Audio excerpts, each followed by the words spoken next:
ఒక విజువలైజేషన్ అనే ఒక టెక్నిక్‌ని నేను చూసాను. ఆ విజువలైజేషన్ టెక్నిక్ చాలా చాలా లైక్ చాలా నచ్చింది. సో, నచ్చగానే ఒకసారి ఎందుకు ఇది ట్రై చేయొద్దు అని చెప్పేసి విజువలైజ్ చేశాను. అదెలా అంటే కూర్చొని కామ్‌గా కూర్చొని బలంగా నాకేదైతే కావాలనుకున్నానో ఒక స్క్రిప్ట్ లాగా నా మైండ్‌లో అనుకోని అదెలా అంటే నా ఫ్రెండ్ సజెషన్స్ ఇచ్చేవాడు డే ట్రేడింగ్‌లో ప్రతిరోజు.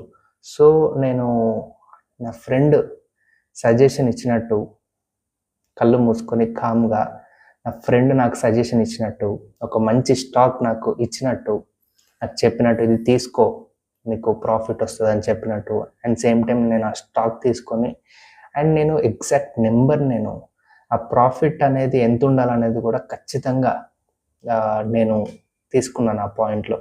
సో, ఎంతంటే ఆ పాయింట్‌లో నేను రూ. 1,284 అది ర్యాండమ్‌గా ఏదో తీసుకున్నానండి. రూ. 1,284. సో, మీకు తెలిసే ఉంటుంది అది ఫ్లక్చుయేషన్ ఎలా అవుతుందో డే ట్రేడింగ్‌లో. సో, రూ. 1,284 ఎగ్జాక్ట్‌లీ. అది ఆ నెంబర్ పెట్టుకొని విజువలైజ్ చేసి వాడు నాకు చెప్పడం, నాకు తీసుకోవడం, ఆ ప్రాఫిట్ పొందడం అనేది జరగాలి అనేది అది పర్ఫెక్ట్‌గా విజువలైజ్ చేసుకున్నాను. అది బలంగా నమ్మి. సో, ఇది చేశాక నెక్స్ట్ డే అది యాక్చువల్‌గా అవ్వలేదు. సో, నేను చాలా డిసప్పాయింట్ అయ్యాను. ఓకే. ఇది పాసిబుల్ అవ్వదేమో అని చెప్పేసి నేను కొంచెం డిసప్పాయింట్ అయ్యాను. సో, ఆ తర్వాత రోజు ఏమైందనంటే మీరు చెప్తే నమ్మరు. చాలా షాకింగ్‌గా ఉంటది.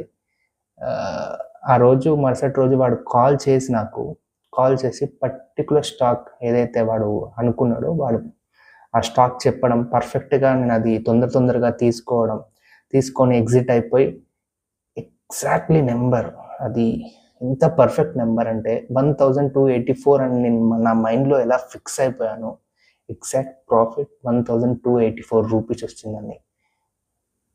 ఇది ట్రూ అండి. ఇది ఖచ్చితంగా అది ఆ